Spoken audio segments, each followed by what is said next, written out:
Você fica nervoso, inseguro quando precisa falar em público?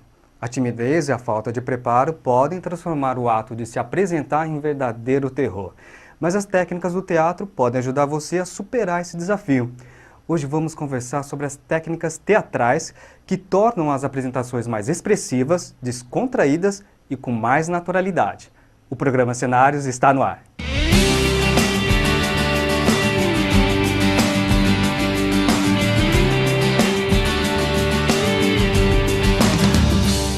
As técnicas teatrais são cada vez mais procuradas para melhorar as apresentações em público. Quais as técnicas que os atores usam que podemos usá-la em nosso dia a dia? Como podemos emocionar, cativar as pessoas com a nossa fala? Para responder a estas e a outras questões, o programa Cenários recebe o ator e palestrante Emílio Gama. Tudo bom, Emílio? Tudo bom, Marcos? Emílio, quais as diferenças das técnicas da oratória com as técnicas do teatro para quem precisa falar em público? Olha, na Grécia Antiga, a oratória e o teatro se desenvolveram e chegaram a um apogeu onde a oratória foi muito influenciada pelas técnicas teatrais da época. Só que com o passar do tempo, a coisa foi ficando muito formal na oratória. Então, muitas convenções começaram, até em função da magistratura, em função de cerimoniais. A oratória foi criando um número de regras, de convenções, a introdução, a perolação e vários termos que você precisa, hoje em dia, dominar até para se tornar um bom orador, seja em situações formais. Já o teatro, não. O teatro, ele trabalha com a vivência, ele trabalha com a experiência. Então, no teatro, você se preocupa com o que falar, mas principalmente no como dizer aquilo, no como fazer aquilo gerar ação. O teatro por natureza, ação. Então, você transformar palavras em ação, ou suscitar emoções, é algo que acaba te deixando mais no domínio da sua comunicação pessoal. O seu estilo acaba sendo mais privilegiado. Agora, a oratória, dependendo como a pessoa aprende essas técnicas, pode deixar a fala dela mais dura, rígida, até de certa forma mecânica, né? Você falou bem, dependendo como ela aprende. Porque a oratória, ela desenvolveu-se com o teatro na Grécia. Então, ela tem técnicas específicas que trabalham muito uma roteirização, como eu já falei, mas a questão é que o teatro, ele dá mais vida, ele seria um complemento às técnicas de oratória. Eu acho importante, sim, trabalhar com a oratória, mas não como passam por aí. Muita gente ensina oratória na base da receitinha. Teatro não tem como você ensinar receita. Você trabalha com muita improvisação, você trabalha com técnicas, com informações, mas a pessoa acaba desenvolvendo o estilo dela se comunicar, a maneira dela dizer a coisa, o gesto, o olhar, tudo isso ilustra, é como ela transmite, como ela expressa o que ela está pensando e sentindo naquele momento. E quais outros benefícios que as técnicas teatrais proporcionam para quem precisa usar a comunicação no dia a dia? Olha, o principal é a vivência. Você consegue, através do teatro, se colocar numa determinada situação e aí você não trabalha apenas ouvindo sobre aquilo ou falando sobre aquilo. Você age. E quando você age, você trabalha a sua percepção auditiva, a sua percepção visual, a sua noção de espaço. Então você tem uma experiência completa, uma experiência sinestésica. Eu até brinco, o teatro em relação a muitos mecanismos, ele é 3D. Emílio, você ministra um curso que aborda esse ponto, esse e outros pontos, que é o curso Teatro para Não Atores. Agora, por que teatro para quem não é ator? Olha, primeiro, existe um preconceito, ou a ideia equivocada mesmo, de que só quem é ator pode fazer teatro. Só quem fez uma escola, quem tem a vocação. Não é verdade.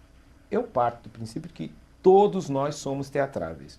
Na infância, nós imitamos os nossos pais, pegamos escondidos os sapatos, vestimos as roupas, a menina faz usa a maquiagem da mãe, reproduz os penteados, né? Brincando de casinha, a menina ela tem uma boneca, se ela coloca que aquela boneca está doente, se você perguntar para ela, o que ela tem? Ela vai te responder com todos os detalhes, porque para ela é para valer, ela brinca para valer. E o teatro é uma brincadeira para valer, nós brincamos seriamente, mas nós brincamos. Então, o teatro, nessa hora, ele é uma excelente ferramenta para quem quer se soltar, para quem quer ampliar o seu repertório, quem quer trabalhar com o seu repertório gestual, vocal, expressivo, quem quer aprender qual é o papel que ele desempenha nessa vida, em determinado contexto no qual ele atua. Tudo isso acaba tornando o teatro uma excelente ferramenta para qualquer profissional. Então, eu parto do princípio que teatro para não atores é um complemento na formação de quem quer se desenvolver na sua profissão. O curso acaba trazendo as emoções que a pessoa tem. É uma forma também dela se autoconhecer, não é? É sim um trabalho de autoconhecimento. Você trabalha com o seu corpo, com a sua voz, com a sua expressão facial, corporal, com o seu pensamento e, consequentemente, você acaba expressando ideias e sentimentos. Então não tem como fugir da emoção nessa hora quando a gente lida com sentimentos. Agora, a questão é a seguinte, quando nós trabalhamos com expressão, as pessoas às vezes, quando estão em situações profissionais, elas colocam a razão na frente da emoção. Não é necessário isso. Você pode trabalhar a emoção integrada com a razão, é só desacelerar, respirar, fazer a coisa com tranquilidade, e a sua apresentação, na hora, a expressão de uma ideia, ela pode ser objetiva, mas ao mesmo tempo ela pode ser emocionante. E um ponto que deixa a apresentação brilhante é a forma como você interpreta o que está sendo dito, né? E isso os atores sabem fazer muito bem. Agora, como que eu posso pegar um texto, ou mesmo uma ideia que eu tenho na cabeça, e dar vida na hora de interpretar isso? Pois é, o teatro ele trabalha muito o que fazer, mas principalmente como fazer. Então a maneira como você faz, como você interpreta, sim, faz uma grande diferença. Vou te dar um exemplo, se você, em determinada situação, você tem que dar um aviso. Se você não tem qualquer conhecimento teatral, ou se você vai só pela emoção, você tem que avisar sobre o perigo, você chega... gente, pelo amor de Deus, essa norma de segurança tem que ser muito bem orientada, nós temos que tomar muito cuidado. Você observa que a pessoa está falando uma oitava acima. Parece uma... É um estudo que existe. Quando você começa a falar de uma maneira muito alta, você está expressando insegurança. E você pode até alertar as pessoas nessa hora, mas você está passando mais o seu pavor do que cumprindo a função, que é alertar. E aí é diferente. O como. Gente, pelo amor de Deus, isso aqui é sério. Presta atenção nessas normas, por quê? Porque as consequências que isso aqui pode ter não é somente para o bolso da empresa, mas para a sua saúde, para a sua segurança. Você está dando um tônus. Você, ao mesmo tempo que está falando calmo, você está dando uma agressividade. Tipo, presta atenção.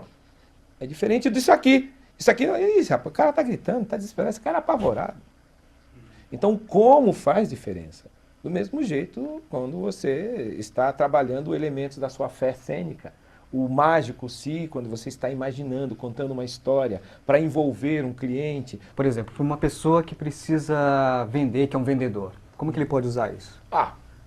Usando a sua memória emotiva, entre aspas, usando o seu trabalho de visualização. Imagina que o cara é um vendedor de vinho, mas odeia vinho. Ele vai morrer de fome?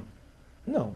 Ele tem que usar a imaginação, na hora ele tem que pensar em alguma coisa muito gostosa. Então, quando ele estiver falando do vinho, ele tem que estar com água na boca, senão ninguém vai comprar. É um fracasso, cara. Então, nessa hora, o ator trabalha com a imaginação. E ele dá uma emoção ao que ele visualiza. E essa emoção não é emoção do ator de uma forma, digamos, patológica. Não, é emoção no sentido da sensibilidade da emoção. Tem um sabor especial aquilo. E aí a gente acaba, em essência, comprando a ideia, né? E o produto, é claro. Agora, Emílio, a pessoa que já fala em público, no dia a dia, no trabalho, em que momento ela pode procurar um curso que aborde técnicas teatrais? Eu acho que, na verdade, o quanto antes. Porque o teatro pode agregar muito a qualquer profissional, na verdade, a qualquer pessoa. No meu parecer, o teatro deveria existir no currículo escolar desde o começo, para ensinar as pessoas a terem o melhor controle do seu organismo, da sua expressividade, das suas emoções. Não aquela emoção patológica, aquela ansiedadezinha simples, com uma respiração correta, uma postura onde você aprende a distensionar, tudo isso pode tornar a pessoa um melhor indivíduo e, claro, um melhor profissional. Agora, todo mundo, uma vez na vida, já foi ator, né? Vestiu um personagem para persuadir, para emocionar ou para mentir mesmo. O desafio é saber fazer isso diante de uma plateia ou diante de uma pessoa mesmo. Agora, se você tem interesse em conhecer mais sobre o curso que o Emílio ministra,